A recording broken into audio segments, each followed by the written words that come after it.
Pak Ketua bilang, diperkirakan sebelum pertandingan menghadapi Vietnam, karena ada 2 pertandingan teman-teman. Pasti teman-teman udah tahu, tanggal 21 dan 26 Maret. Ya, kita menjadi tuan rumah pertama di Gelora Bung Karno sebelum kita ke Stadion Maidin di Hanoi. 2 langkah ini, di awal itu, proses Tom Haye dan Ragnar sudah tuntas. Ini seperti dalam tanda kutip ya. Ini sudah ultimatum dari Pak Ketua bahwa naturalisasi segera berakhir. Jadi sebelum tanggal 21 mereka sudah beres.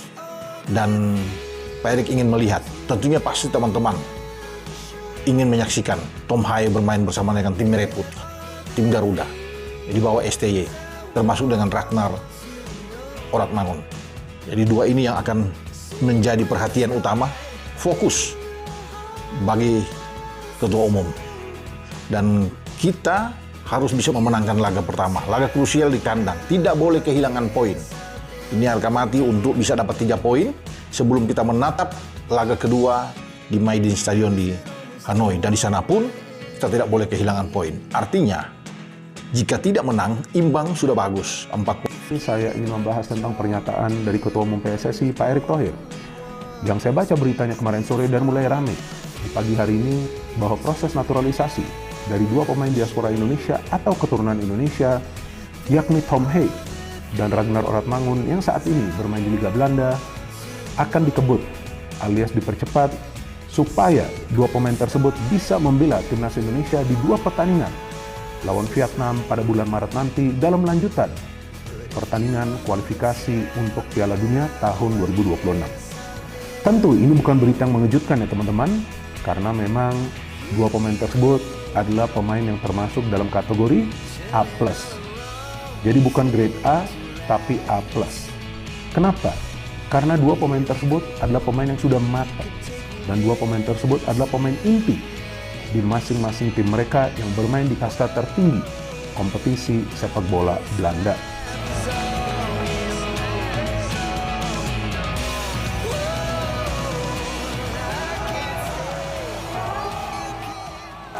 Akan ada tambahan striker baru selain Ragnar Oratmangun. JIZ sudah resmi bergabung skuad timnas Indonesia untuk debutnya menghadapi Vietnam di kualifikasi Piala Dunia. Proses Tom Haye dikebut DPR sebelum menghadapi Vietnam. Khawatir dan bingung, ternyata Vietnam mengikuti perkembangan timnas Indonesia jelang duel gengsi di kualifikasi Piala Dunia. Berikut berita selengkapnya yang akan kami rangkum.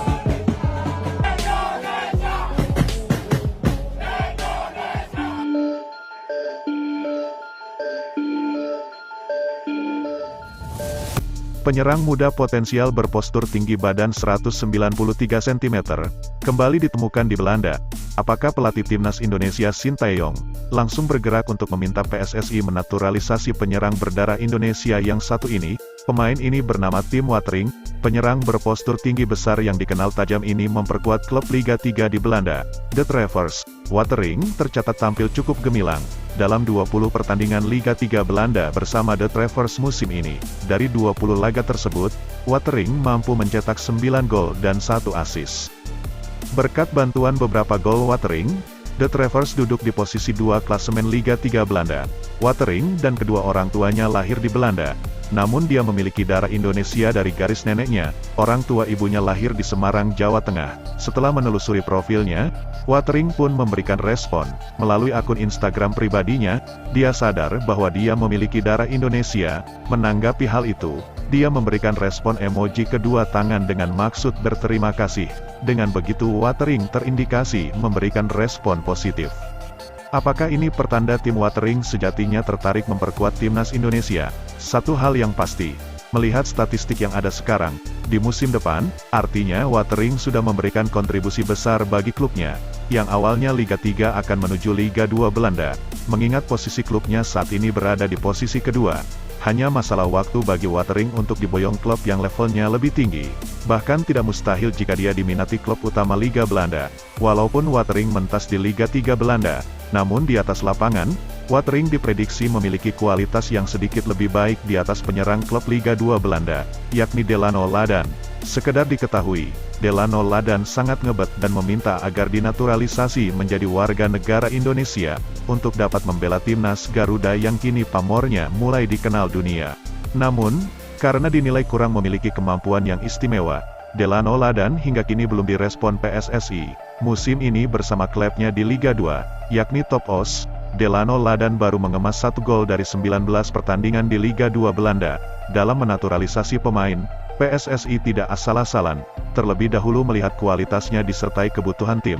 Selain mencari dengan kualitas terbaik, juga harus memiliki jiwa nasionalisme tinggi pada negara yang akan dibelanya, yakni Indonesia. Dengan begitu, timnas Indonesia benar-benar mendapatkan pemain keturunan yang berkualitas dengan sepenuh hati membela Indonesia, dan kabarnya Ketua Umum PSSI sudah melakukan video conference dengan beberapa penyerang grade A keturunan Indonesia.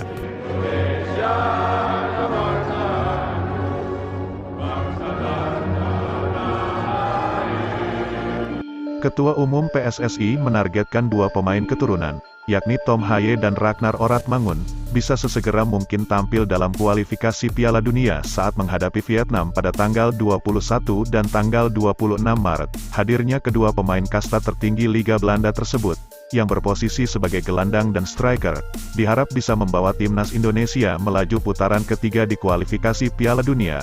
Erick Thohir berjanji proses naturalisasi Tom Haye dan Ragnar selesai pertengahan bulan Maret ini, dan kemungkinan besarnya, Tom Haye dan Ragnar sudah bergabung bersama skuad Garuda saat menghadapi Vietnam nanti.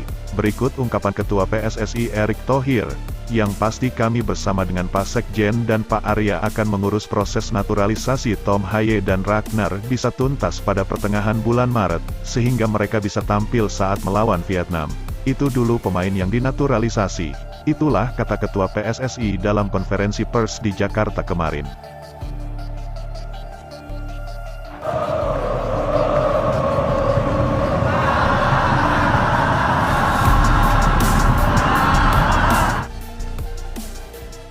Media Vietnam The Tao mengabarkan, masyarakat Vietnam kurang yakin jika Vietnam mampu mengalahkan Indonesia. Dalam hal ini, Vietnam lebih terbuka dalam berpendapat. Menurut sumber berita Vietnam, The Tao, walaupun ranking FIFA terpaut jauh, namun di pertemuan nanti, ternyata Indonesia lebih diunggulkan daripada Vietnam.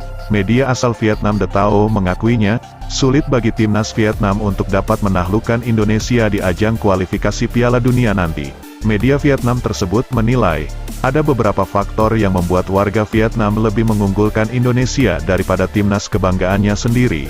Kenaikan level permainan timnas Indonesia, ternyata dimuat dalam medianya, dan hal itu diakui negara lawan. Salah satunya adalah masyarakat Vietnam.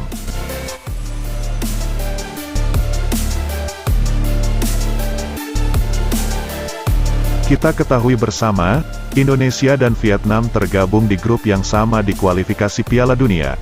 Keduanya akan berjumpa 2 kali, laga kandang dan tandang.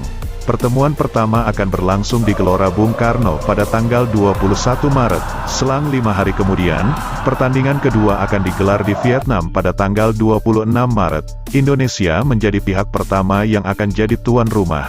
Lalu giliran Vietnam yang akan menyambut timnas Indonesia di Maidin National Stadium. Jelang pertemuan tersebut, The Tao menilai, timnas Garuda lebih diunggulkan untuk memetik kemenangan atas tim berjuluk The Golden Warrior Star. Sebab ada beberapa faktor yang membuat media Vietnam meriset dan menilai, tidak sedikit warga Vietnam yang merasa kurang yakin jika Vietnam mampu mengalahkan Indonesia. Faktor pertama, media Vietnam mengungkapkan, sepanjang turnamen Piala Asia, permainan Indonesia sangat menjanjikan. Ditambah Indonesia mampu menembus babak 16 besar untuk yang pertama kalinya. Hal itu semakin meningkatkan mental serta kepercayaan diri tinggi bagi para pemain. Walau pada akhirnya Indonesia tersingkir oleh Australia dengan skor 4-0, terlepas dari hasil skor tersebut, Indonesia disebut hanya kurang beruntung di pertandingan itu. Namun untuk kualitas permainan, bahkan hampir semua media asing tidak ada yang menyangka, Indonesia justru mendominasi permainan atas Australia, yang notabene tim langganan Piala Dunia. Timnas Indonesia yang didominasi pemain muda yang belum berpengalaman. Namun permainan Indonesia menunjukkan level yang lebih baik dari Australia. Namun sayang, permainan berkelas timnas Indonesia tidak dibarengi dengan efektivitas akhir.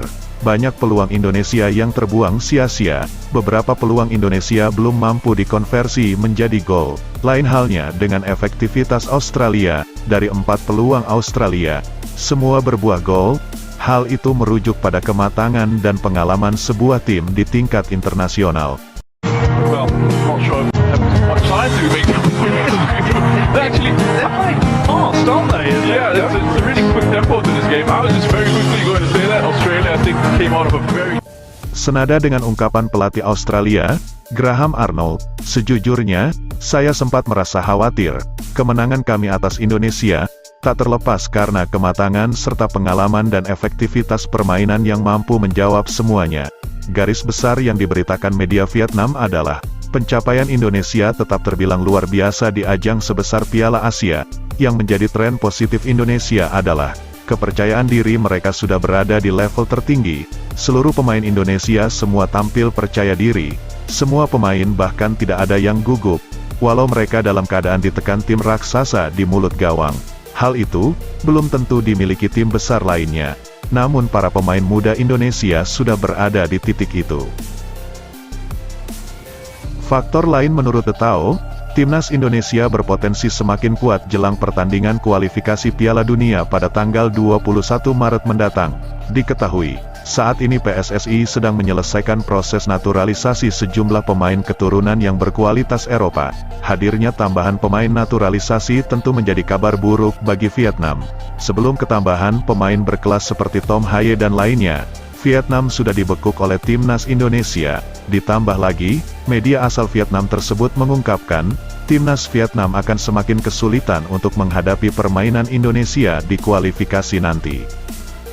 Berikut ungkapan media Vietnam The Tao, ini akan menjadi 2 pertandingan yang sangat sulit untuk Vietnam.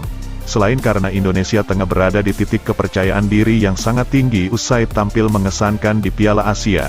Ditambah lagi, amunisi baru Indonesia yang ternyata memiliki kualitas yang diperhitungkan di Belanda. Itulah pernyataan The Tao yang merupakan salah satu media sport ternama asal Vietnam. Publik Vietnam sendiri tidak yakin mampu meraih kemenangan atas Indonesia. Jadi bagaimana menurut pendapat pribadi kalian? Apakah kualitas timnas Indonesia sudah berada di titik terbaik untuk saat ini? Atau ini langkah awal yang positif, untuk terus membangun timnas yang terus berkembang untuk siap menghadapi persaingan di kancah internasional?